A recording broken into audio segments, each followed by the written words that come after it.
ओम नमो विष्णवे नमः। दोस्तों, हमने पिछले अध्याय 3 में जाना था दाह संस्कार की विधि।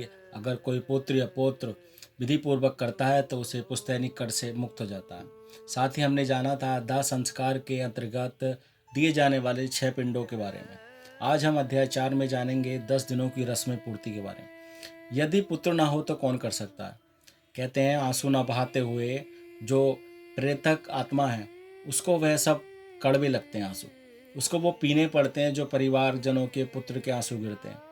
तो पुत्र को अपने पिता के प्रति लाई का अर्पण करना चाहिए बिना आंसू बहाए। जो जन्म लेता है वह मरता भी अवश्य है। यदि किसी के पुत्र नहीं है तो धर्म पत्नी, भाई, रिश्तेदार कोई भी रस्म को पूरा कर सकता है। मनु ने कहा है कि एक ही पिता से अनेक पुत्रों में यदि एक ही पुत्र है तो वह सभी भाइयों का पुत्र माना जाता है।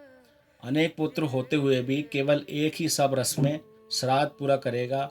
इन दिनों की रस्मों में कोई भी किसी तरह का मंत्र का उच्चारण नहीं करना चाहिए और 10 दिनों की रस्में पुत्र को ही करनी चाहिए। यदि सबसे बड़ा पुत्र मर गया है तो पिता जो अभी जीवित है वो पुत्र के मोह बस के कारण रस्म को पूरा नहीं कर सकता। इसलिए 10 दिन के श्राद्ध परिवार के नाम ही होते हैं। यदि पिता की संपत्ति का बंटवारा हो चुका है तो 10 दिन की रस्में श्राद्ध एक ही पुत्र द्वारा होंगी, परंतु वार्षिक श्राद्ध सब भाई अलग अलग करेंगे। पुत्र श्रद्धा पूर्वक 10 दिनों की रस्मों को पूर्ति के साथ किया जाना चाहिए। एक समय भोजन, जमीन पर सोना और शुद्ध आचरण रखना। किसी पवित्र जल स्थान पर यानी कुआं, तालाब, मंदिर इत्यादि जगह पर स्नान करके कोई मंत्र का जाप नहीं करना।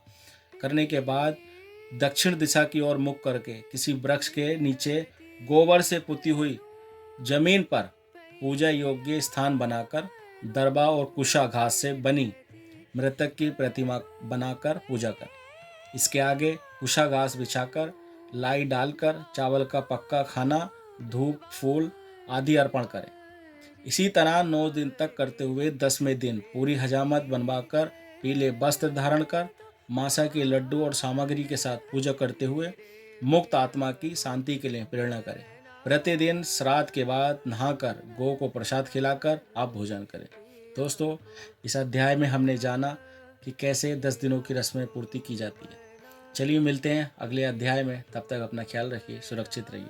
जय श्री हरि कृष्ण।